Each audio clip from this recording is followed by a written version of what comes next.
کامیاب زندگی کا زاویہ نظر کیا ہے؟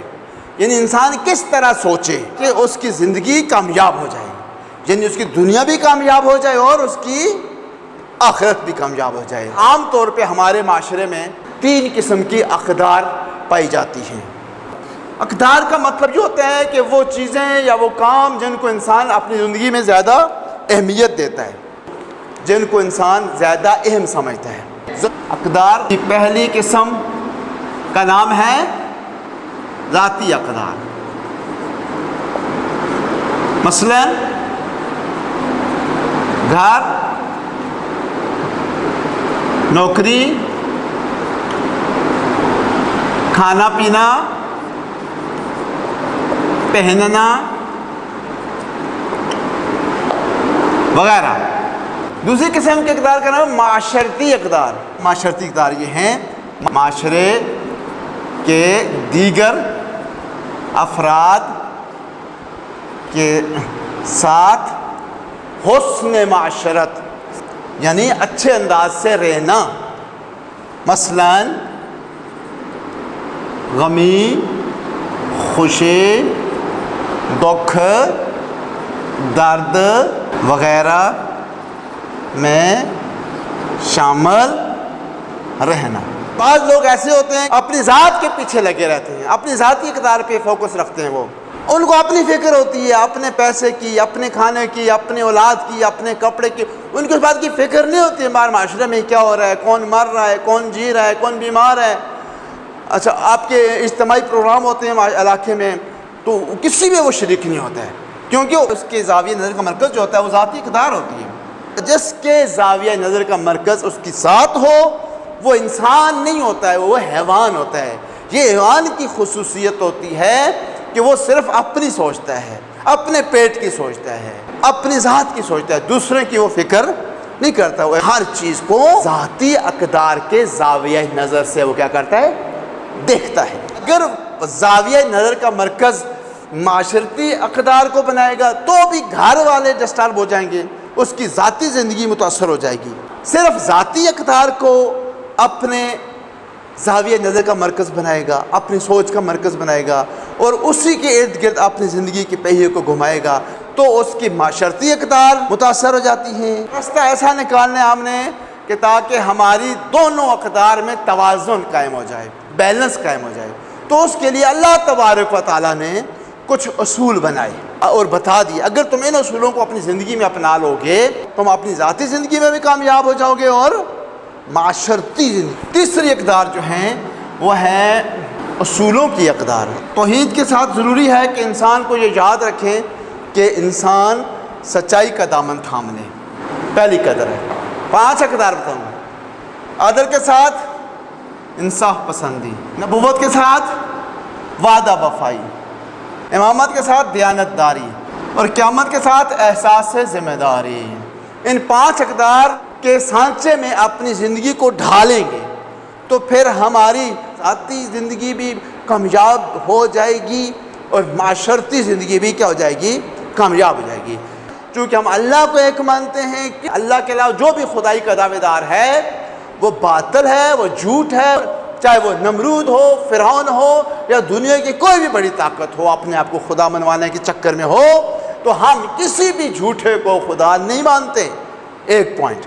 دوسرا پوائنٹ، اللہ نے جس کو نبی بنایا ہے ہم اسی کو نبی مانتے ہیں۔ اللہ نے 1,24,000 انبیاء بھیجے ہیں تو جتنے انبیاء اللہ نے بھیجے ہم اتنوں ہی کو مانتے ہیں، نہ ان میں سے کسی کو بڑھاتے ہیں اور نہ کسی کو گھٹاتے ہیں۔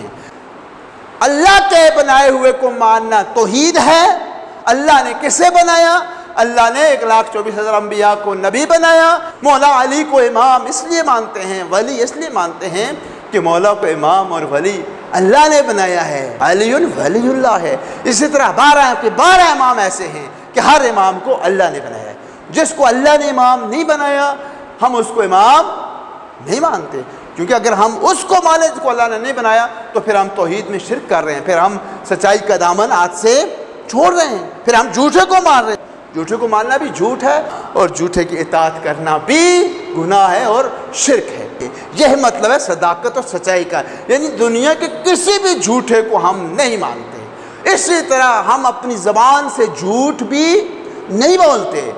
جھوٹ جس طرح جھوٹے کو ماننا گناہ ہے، شرک ہے خدا کی توحید میں، اسی طرح جھوٹ بولنا بھی گناہ کبیرہ ہے۔ سچائی کے ساتھ ہم نے کھڑا ہونا ہے، کبھی بھی جھوٹے کو سپورٹ ہم نے، کبھی بھی جھوٹ کی مدد ہم نے نہیں کرنی۔ ہمارا دین اجازت نہیں دیتا ہے کہ کسی جھوٹے کو مانو، کسی جھوٹے کے ساتھ چلو، یا کسی جھوٹے کا ساتھ دو، سچائی کا ساتھ دو۔ دوسری بات انصاف پسندی کی آ جاتی ہے۔ کس کی آ جاتی ہے؟ انصاف پسندی۔ جس طرح اللہ ایک واحد ہے، کوئی اس کا شریک نہیں ہے، اسی طرح وہ حق ہے، سچ ہے، اور وہ اللہ عادل ذات، انصاف کرنے والی ہے، کسی کے ساتھ وہ ظلم کرنے والی ذات نہیں ہے، وہ عدل کو پسند کرتا ہے۔ لہذا ہمیں بھی چاہیے کہ ہم بھی عدل کو پسند کریں، انصاف پسندی اپنی زندگی میں لے کر آ جائیں، کہ ہمیشہ حق کی بات کریں۔ اگر کوئی مظلوم ہے تو ظالم کا ساتھ نہ دیں۔ ہماری ذاتی زندگی اور ہماری معاشرتی زندگی میں توازن تب قائم ہوگا جب ہم اپنی زندگی میں دینی اقدار کو زاویہ نظر کا مرکز بنا لیں گے۔ یہ چیز یاد رکھیے گا۔ تیسری بات نبوت۔ نبوت کیا ہے جی؟ ویسے تو پتہ ہے نبوت 1,24,000 انبیاء اللہ نے بھیجے، اللہ نے بھیجے۔ اللہ کا نبوت کے ساتھ ایک عہد و پیمان ہے، وعدہ ہے۔ لہذا ہم بھی اس سے جو نقطہ لیتے ہیں وہ وعدہ وفائی کا لیتے ہیں۔ جس طرح انبیاء نے اللہ کے ساتھ وعدہ وفائی کی ہے، ہم بھی اللہ کے ساتھ جو وعدہ کیا ہوا ہے ہم نے اس کو نبھانا ہے، پورا کرنا ہے۔ پیغمبر اکرم کے ساتھ جو وعدہ ہمارا ہوا، اسی طرح ائمہ معصومین علیہ السلام کے ساتھ عہد و پیمان جو ہوا وہ، یا جو وعدے ہم ایک دوسرے سے کرتے ہیں۔ اور پھر چوتھی چیز یہ ہے کہ دیانت داری، یعنی کیا؟ ہمارے پاس کیا ہے مانتے ہیں؟ اللہ تعالیٰ کی یہ پورا جسم، تمہاری آنکھیں، تمہارے کان، تمہارے پاؤں، تمہارے ہاتھ، سارا وجود میری امانت ہے۔ لہذا اس کو اچھے کاموں میں استعمال کرنا ہے، تو ہم نے برے کاموں میں استعمال نہیں کرنا ہے، یہ بددیانتی ہو جائے گی، خیانت ہو جائے گی۔ لہذا ہم نے خیانت اللہ کی امانت میں نہیں کرنی ہے۔ اسی طرح آپ کے پاس کوئی اور امانت ہے، کسی دوست کی ہے، کسی عزیز کی ہے، کسی مومن کی ہے، تو اس میں بھی خیانت ہم نے نہیں کرنی ہے۔ یہی امانت اور دیانت کا تقاضا ہے۔ اور آخری بات جو ہے وہ ہے احساس ذمہ داری، یعنی ہر بندے کو اپنی ذمہ داری کا احساس ہونا چاہیے کہ اس کے ذمہ کیا کیا ذمہ داری ہے، کیا کیا مسئولیت ہے اللہ تبارک و تعالیٰ کی طرف سے، اس پر اس نے پورا اترنا ہے۔ میرے لیے اللہ نے کس چیز کو حلال کر کے رکھا ہے، کس چیز کو حرام کر کے رکھا ہے، میرے اوپر اللہ نے کچھ چیزوں کو واجب کیا ہوا ہے، کچھ کو حرام کیا ہوا ہے، تو یہ ذمہ داری ہے ہماری کہ ہم نے حرام کو حرام سمجھ کر اس کے قریب نہیں جانا ہے، اور واجب کو واجب سمجھ کے اس کو کبھی بھی چھوڑنا نہیں ہے۔ یہ اللہ کی امانتیں ہیں، اللہ سے وعدے ہیں، اور یہ ہماری ذمہ داری کا یہ تقاضا ہے، احساس ذمہ داری کا، کہ ہم اپنی مسئولیت کا خیال رکھیں۔ فجر کے ٹائم اٹھنے کا حکم ہے تو پھر اٹھنا ہے، سونا نہیں ہے۔